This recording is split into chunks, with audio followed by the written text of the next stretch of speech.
भारत माता की। भारत माता की।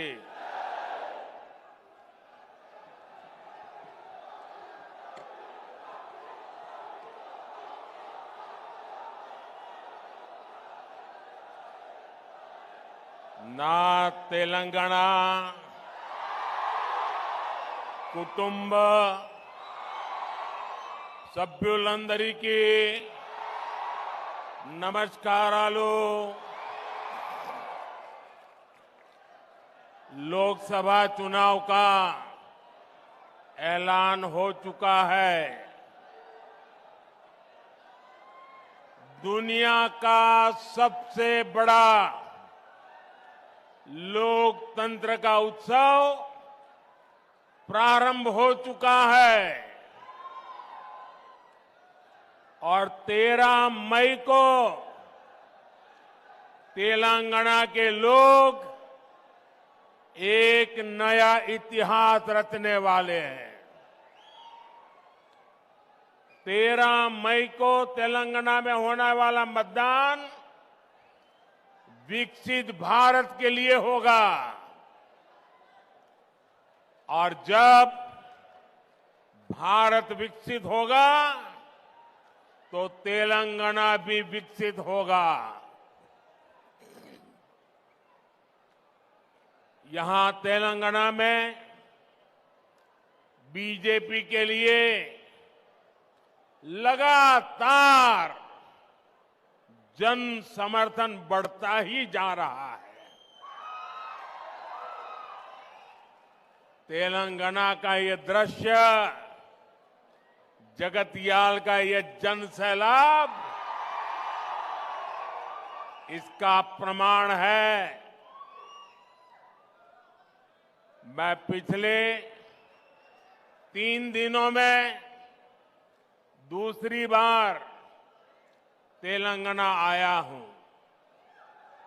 उसके पहले मैं तेलंगाना के लिए हजारों करोड़ रुपयों की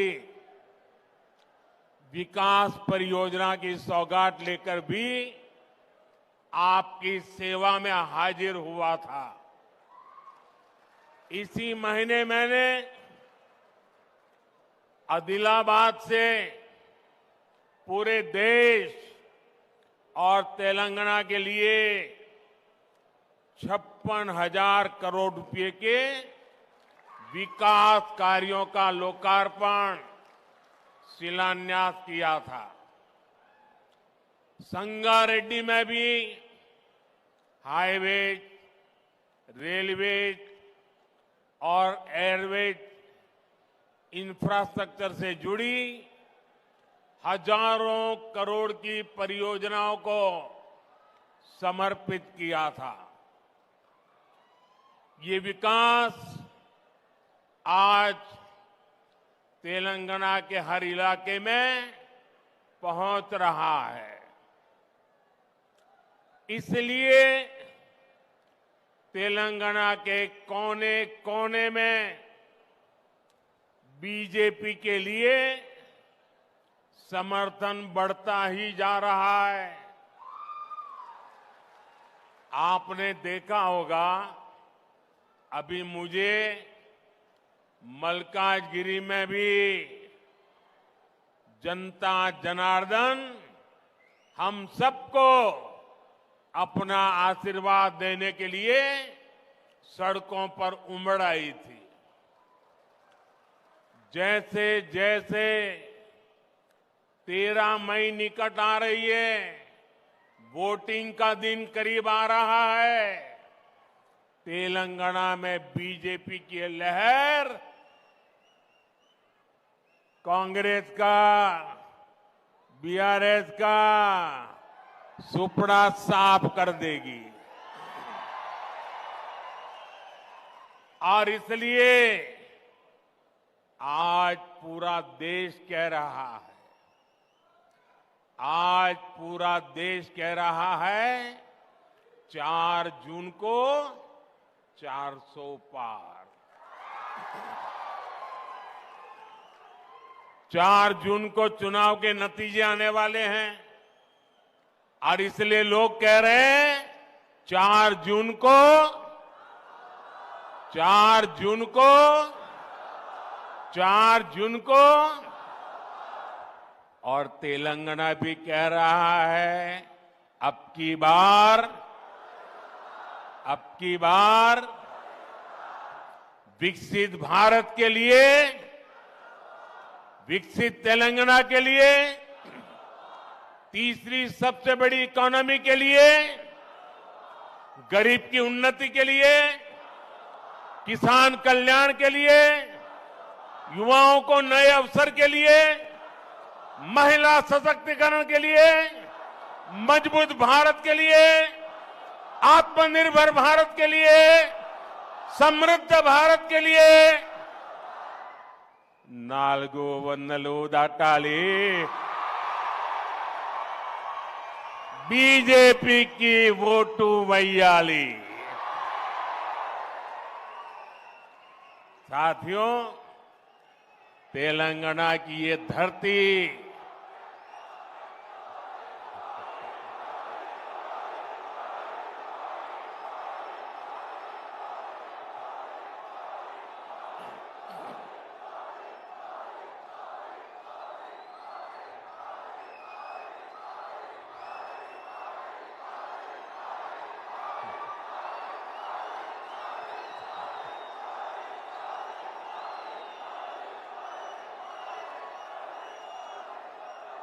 भारत माता की। देखिए, मेरा कितना सौभाग्य है, मेरे सामने शक्ति स्वरूपा एक बेटी शक्ति का रूप धारण करके मुझे आशीर्वाद देने आई है। उधर भी एक बेटी देखिए, शक्ति स्वरूपा बन के मुझे आशीर्वाद देने आई है।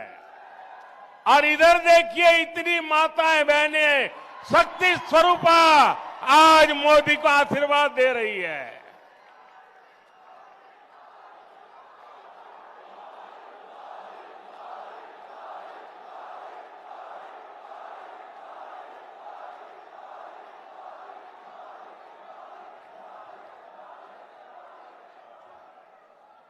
अभी कल मुंबई में इंडी एलायंस की रैली थी और चुनाव घोषित होने के बाद इंडी एलायंस की ये पहली और उनके लिए सबसे महत्वपूर्ण रैली थी। उस रैली में उन्होंने अपना घोषणा पत्र जाहिर किया और उनके पहले घोषणा पत्र का ऐलान क्या है? मुंबई के शिवाजी मैदान में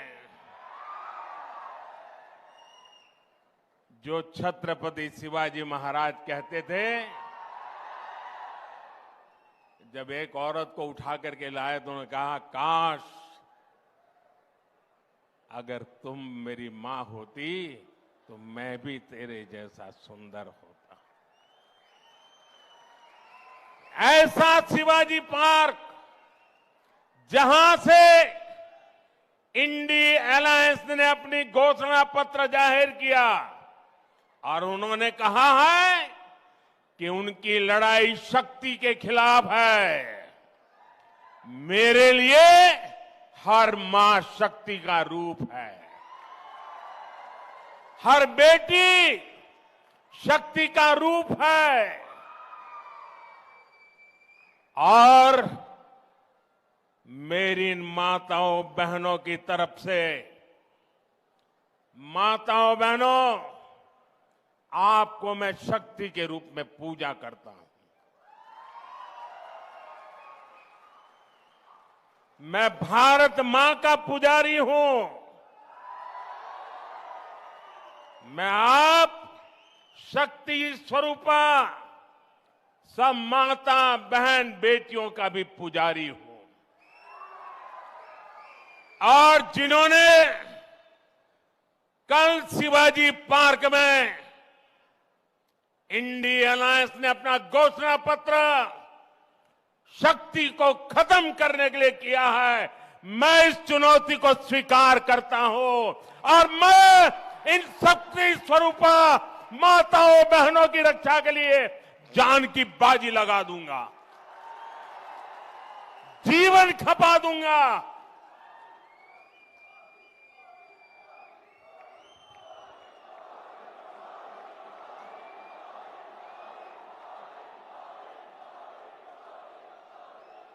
क्या भारत की धरती पर कोई शक्ति के विनाश की बात कर सकता है क्या? क्या शक्ति का विनाश हमें मंजूर है? हम सब शक्ति की आराधना करते हैं कि नहीं करते हैं? पूरा हिंदुस्तान शक्ति की आराधना करता है कि नहीं करता है? अरे हमने तो चंद्रयान की सफलता को भी किसको समर्पित किया? चंद्रयान की सफलता को भी, जहां चंद्रयान ने लैंड किया, हमने उस सफलता को भी शिव शक्ति नाम देकर के शिव शक्ति को समर्पित किया है। और ये लोग शक्ति के विनाश का बिगुल फूंक रहे हैं। माताएं बहनें, शक्ति स्वरूपा आप है। क्या ऐसे लोगों को शक्ति का विनाश करने के मौका देंगे क्या? मौका देंगे क्या? शक्ति का विनाश करने वालों का विनाश होना चाहिए कि नहीं होना चाहिए? शक्ति स्वरूपा माताओं की रक्षा होनी चाहिए कि नहीं होनी चाहिए? शक्ति के संस्कार की रक्षा होनी चाहिए कि नहीं होनी चाहिए? और इसलिए भाइयों बहनों, इंडिया अलायंस ने कल अपनी घोषणा जाहिर कर दी है। घोषणा पत्र उनका जाहिर हो गया है और इसलिए लड़ाई एक तरफ शक्ति के विनाश के लोग करने वाले लोग हैं, दूसरी तरफ शक्ति की पूजा करने वाले लोग हैं। मुकाबला 4 जून को हो जाएगा। कौन शक्ति का विनाश कर सकता है और कौन शक्ति के आशीर्वाद प्राप्त कर सकता है, इसका मुकाबला 4 जून को हो जाएगा।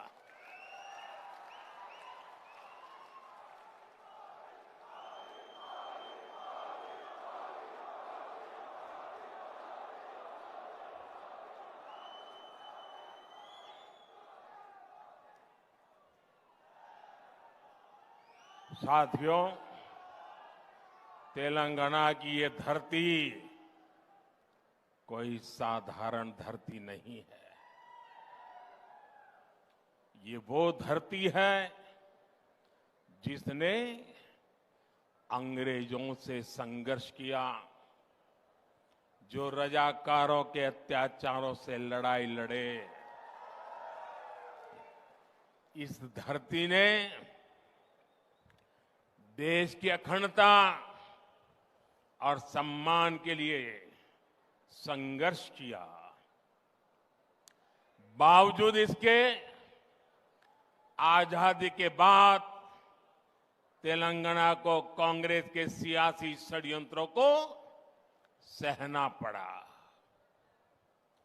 एक और वो कांग्रेस पार्टी है जिसने तेलंगाना के सपनों को कुचला है। दूसरी ओर वो बीआरएस है जिसने यहां के लोगों की भावनाओं का इस्तेमाल किया, सत्ता पाई और बाद में जनता से विश्वासघात कर दिया।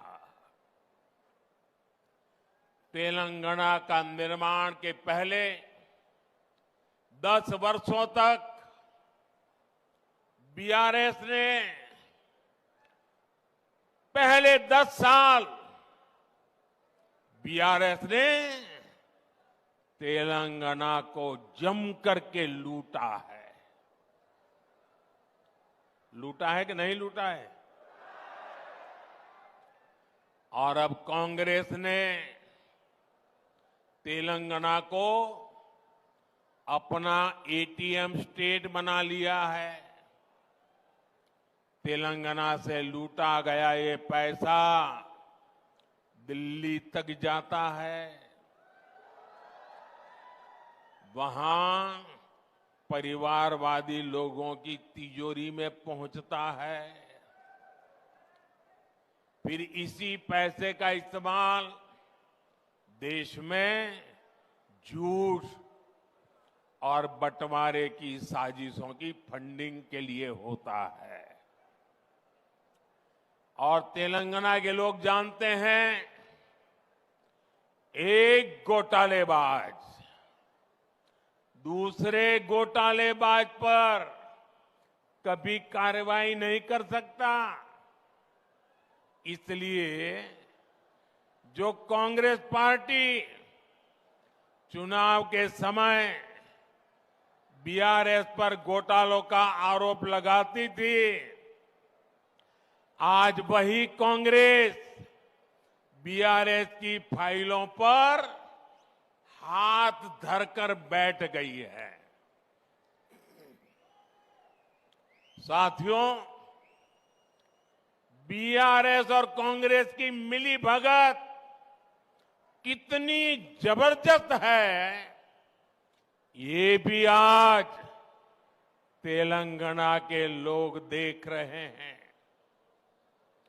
आज बीआरएस के घोटालों पर कांग्रेस की बोलती बंद हो गई है।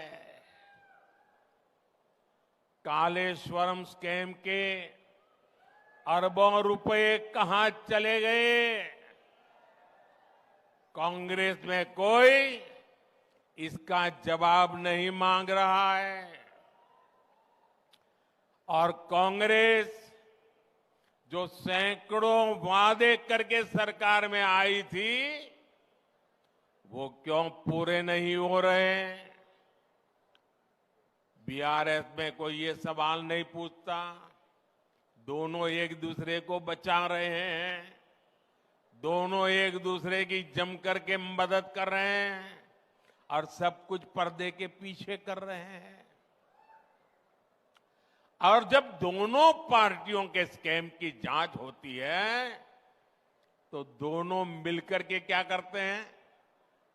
एक ही काम, मोदी को गाली, मोदी को गाली, मोदी को गाली, यही करते हैं ना।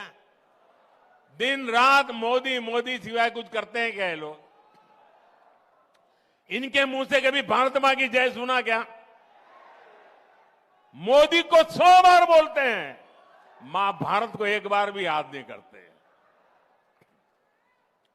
लेकिन तेलंगाना के मेरे साथियों, बीआरएस और कांग्रेस वो एक दूसरे के लिए चाहे कितनी भी कवर फायर कर लें, इनकी एक एक लूट का हिसाब होता रहेगा।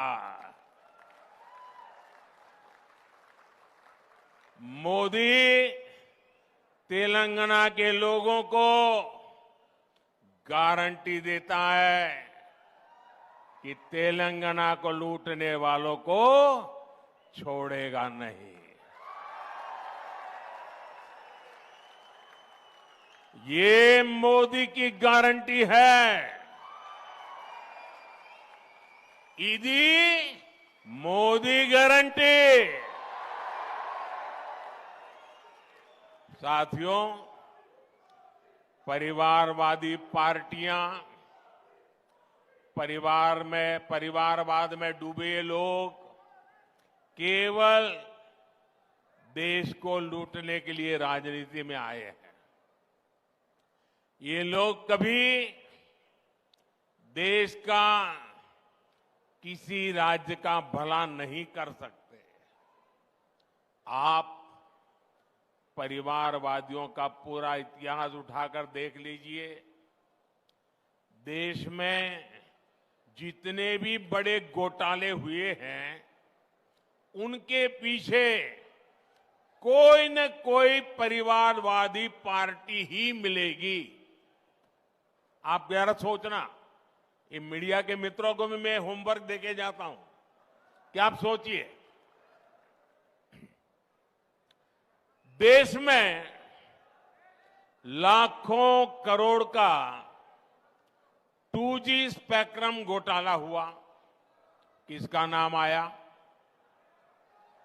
दिल्ली दरबार का संरक्षण और डीएमके परिवार की करतूत।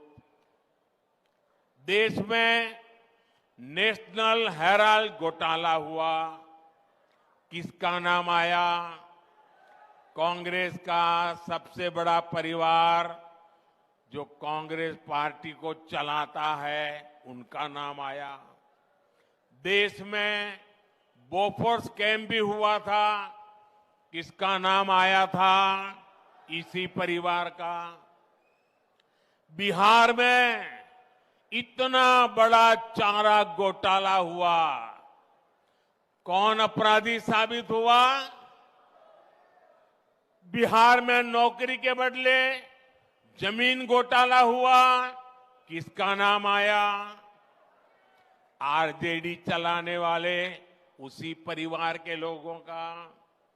इसी परिवारवादी भ्रष्टाचार का शिकार हमारा तेलंगाना भी हुआ है। परिवारवादी बीआरएस ने प्रदेश में कालेश्वरम घोटाला किया है, दिल्ली में हुए लीकर स्कैम में भी कट कमीशन खा लिया। इसलिए कांग्रेस हो या बीआरएस,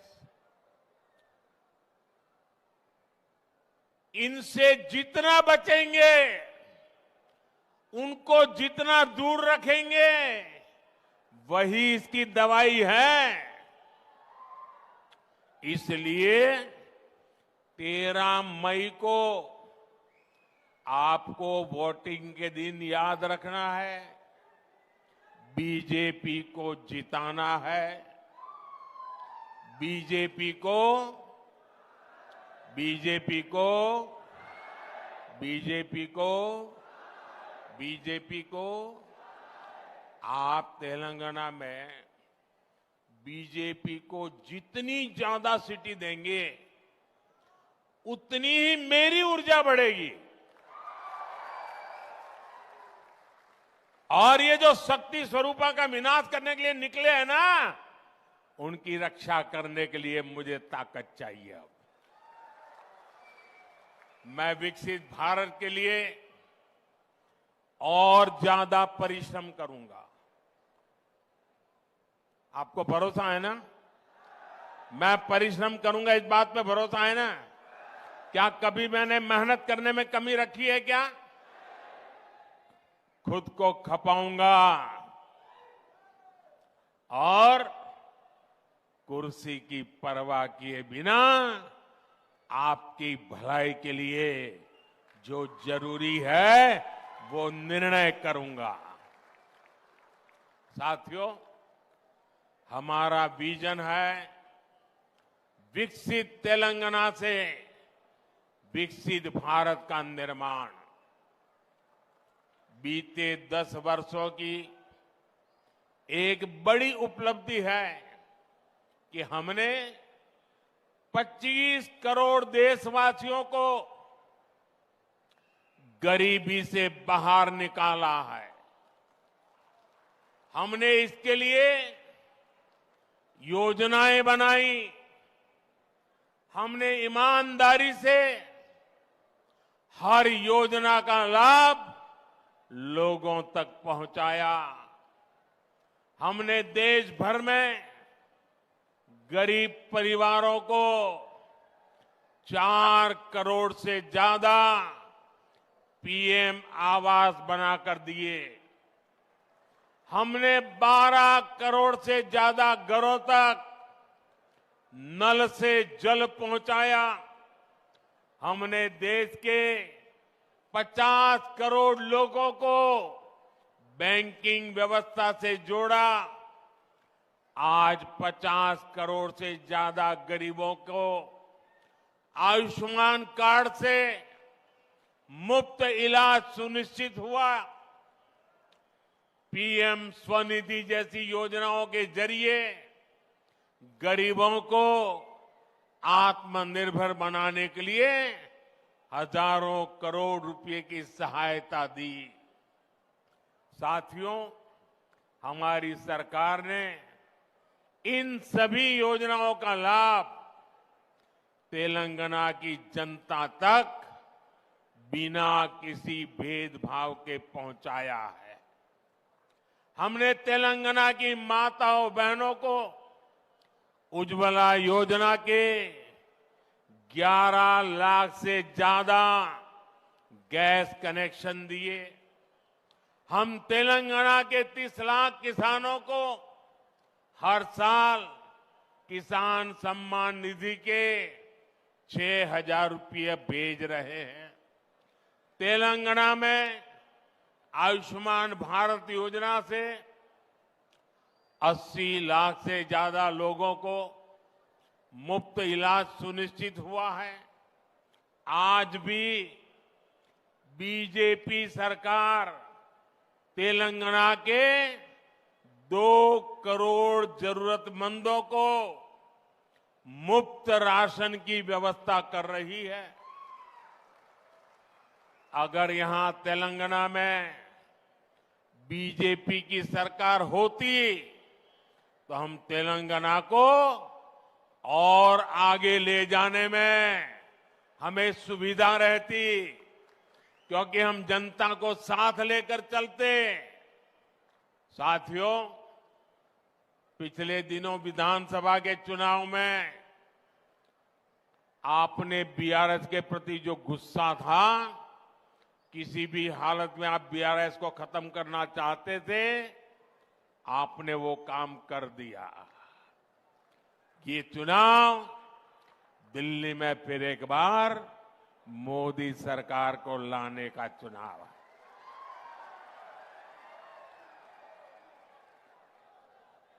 साथियों, हमने सिर्फ 10 साल में भारत को दुनिया की 5वीं बड़ी अर्थव्यवस्था बनाया है। हमने ये भी सुनिश्चित किया है कि इस प्रगति में हमारा किसान, हमारा श्रमिक वर्ग पीछे न रहे। इसलिए हमने पीएम किसान सम्मान निधि जैसी योजनाएं शुरू की। हमने किसान की आर्थिक ताकत को बढ़ाया और साथ ही उस पर फर्टिलाइजर के बढ़ते दामों का बोझ भी नहीं आने दिया। हमने किसान की आय बढ़ाने के लिए फसलों के एमएसपी बढ़ाई। आज इन प्रयासों का लाभ तेलंगाना के किसानों को मिल रहा है। 2014 में धान की जो एमएसपी 1300 रुपये थी, वो आज 2200 रुपये है। हमने अकेले तेलंगाना के किसानों से 1,30,000 करोड़ रुपए की धान खरीद की है। ये क्षेत्र हल्दी के किसानों का भी क्षेत्र है। कांग्रेस बीआरएस ने कभी उनकी भी चिंता नहीं की। हमने टर्मरिक किसानों के लिए टर्मरिक बोर्ड का गठन किया। 2014 में हल्दी की जो कीमत 6,000 से 8,000 रुपये प्रति क्विंटल थी, आज उसके 20,000 रुपये तक मिल रहे हैं। गन्ना किसानों के लिए भी हमने प्रति क्विंटल मूल्य बढ़ाकर 340 रुपये कर दिया है। यहां की राज्य सरकारों का आलम यह है कि वो अभी तक बंद पड़ी निजाम शुगर फैक्ट्री को शुरू नहीं कर पाए हैं। लेकिन हमने करीब 6,400 करोड़ रुपए खर्च करके रामागुंडम फर्टिलाइजर फैक्ट्री फिर से शुरू कर दी। इस फैक्ट्री में आज 75,000 टन यूरिया बन रहा है।